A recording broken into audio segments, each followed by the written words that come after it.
Tajikistan is one of the poorest countries in Central Asia. It is a landlocked nation carved from high mountain ranges where many people have endured winters with only a few hours of electricity each day. For decades, the government told its citizens that relief was coming, that somewhere in the Pamir Mountains, buried in a river canyon, the solution to every energy problem the country had was already half-built and waiting. The structure they were pointing to is the Rogun Dam, a rockfill embankment on the Vakhsh River designed to rise 335 meters above the canyon floor, which would make it the tallest dam on Earth. The cost of completing it now exceeds $9 billion in a country whose entire gross domestic product sits at roughly $16 billion. Few nations in modern history have staked such a large share of their economic output on a single piece of infrastructure.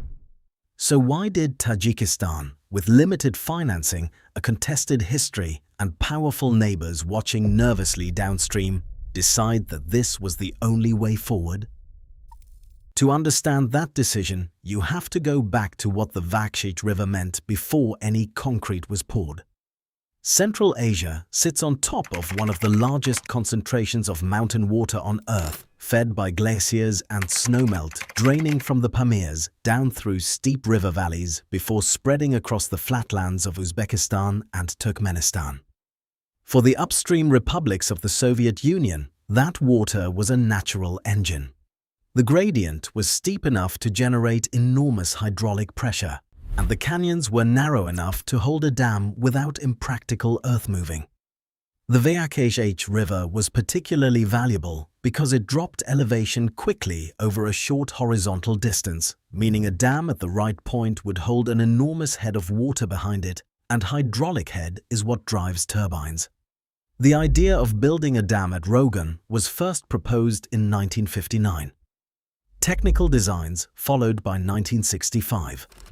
The project was formally positioned as part of a cascade of hydropower stations that would industrialize the entire Vakhsh Valley. The reasoning behind Rogun was not subtle or abstract. It followed the internal logic of Cold War industrial planning. The Soviet Union was building electricity-intensive industry across Central Asia, including aluminum smelting that required staggering amounts of power.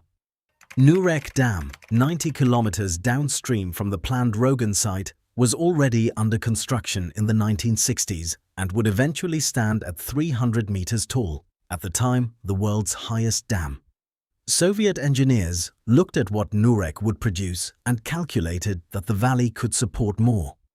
Rogun was designed to be larger, deeper in the canyon, and capable of generating roughly 3.7 gigawatts of capacity across 6 turbine units.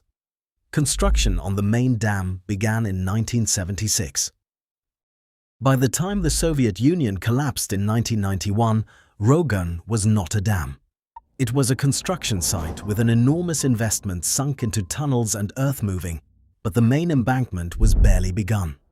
Tajikistan became independent with no experience managing its own finances and almost immediately descended into civil war. Fighting broke out in 1992 and continued until 1997. Construction stopped completely. Then, in 1993, a flood on the Vakhsh overwhelmed the partially completed Coffer Dam and swept away much of what had been built. The site was left to the river. Tunnels flooded. Equipment rusted. 2 subsequent agreements, one with Russia in 1994 and one with a Russian aluminum conglomerate in 2004, both collapsed before producing results. For more than 2 decades, Rogun existed as a liability, a plan that had consumed billions without producing power, and that no partner was willing to gamble enough to finish. The engineers who returned to the site in the 2010 confronted a problem the original Soviet designers had not fully resolved. At Rogun, the Vakhsh River cuts through a canyon of folded and faulted rock. Embedded in the canyon walls and foundation zone are significant deposits of rock salt. Rock salt dissolves under sustained water pressure. If the foundation contains salt deposits that are not properly sealed, reservoir water seeping through can dissolve them over time, creating voids that undermine the structure's integrity. This was the central engineering challenge the World Bank's technical assessment examined before concluding the project could proceed if the design accounted for the geology. The solution was a clay core running vertically through the center of the embankment, a barrier of compacted, impermeable material blocking seepage from reaching the foundation's most vulnerable zones. A rockfill dam with a clay core holds water not through rigidity but through bulk and the physics of compacted material. Millions of cubic meters of rock and gravel are placed in carefully controlled layers, each compacted to a specified density before the next is added. The clay core rises simultaneously at the center, sealed at its base to the foundation treatment zone below. At Rogun, the planned embankment volume exceeds 200 million cubic meters, making it one of the largest earth-filled structures ever attempted. Before any of that material could be placed, the Vakhsh River had to be removed from the construction zone entirely. The diversion required driving large tunnels through the canyon walls, each wide enough to carry the river's full flow during construction, allowing the main dam foundation to be excavated and treated in the dry. Those tunnels extended into a vast network of underground passages cut deep into the canyon walls, connecting to shafts and drainage galleries that will serve the dam for its entire operating life. Foundation. Treatment meant excavating to solid rock, removing salt-bearing material, and injecting grout into the rock mass to seal fractures and reduce permeability. If the clay core is too dry, it will crack under loading. If it is too wet, it cannot compact to the impermeability the dam requires. That margin is enforced layer by layer for the full height of the structure. By November of 2018, the dam had reached 75 meters in height, high enough to allow the first turbine unit to begin generating power at a reduced hydraulic head. The second unit came online in September 2019.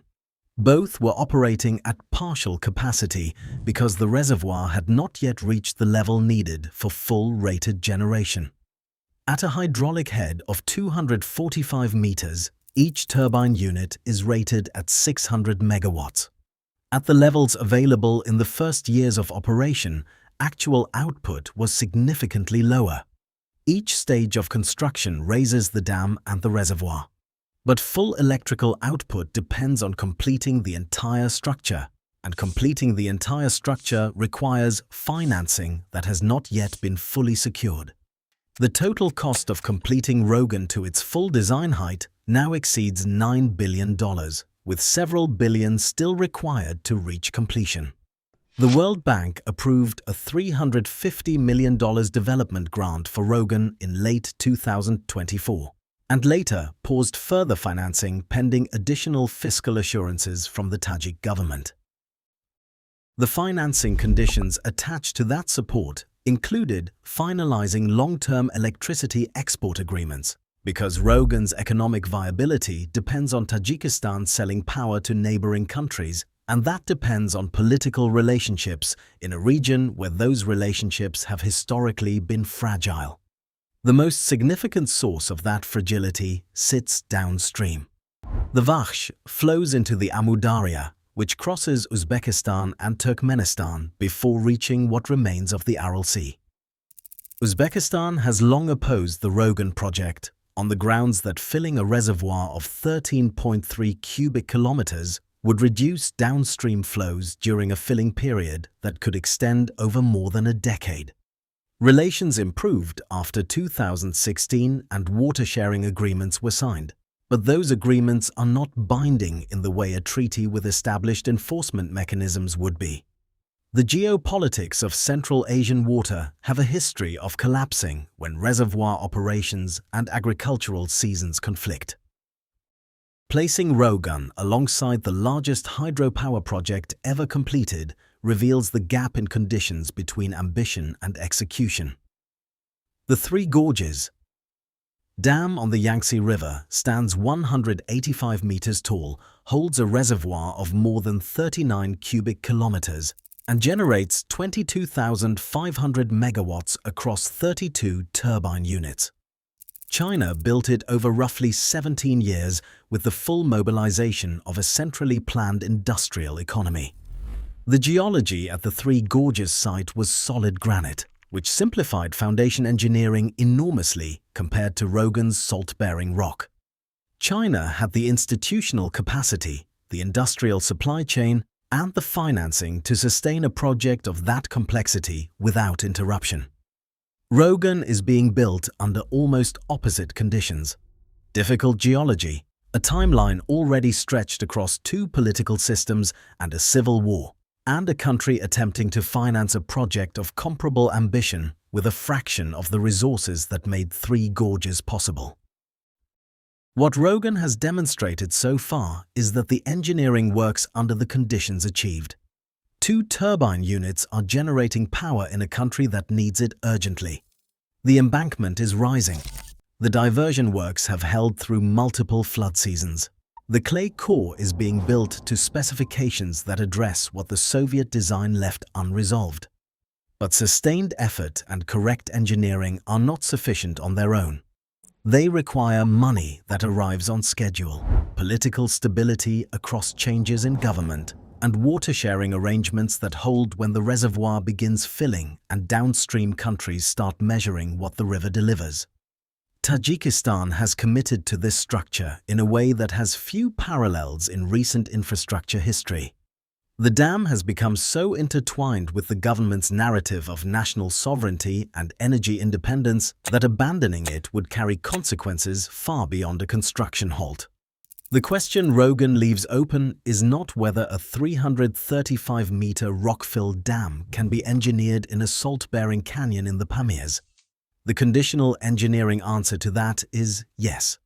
The question it leaves open is whether a country with Tajikistan's constraints can carry a project of this scale across the decade or more it still needs, through the financial pressure, the geopolitical friction, and the slow rise of reservoir water that will test every relationship and every structure it has built before it learns whether the answer was worth it.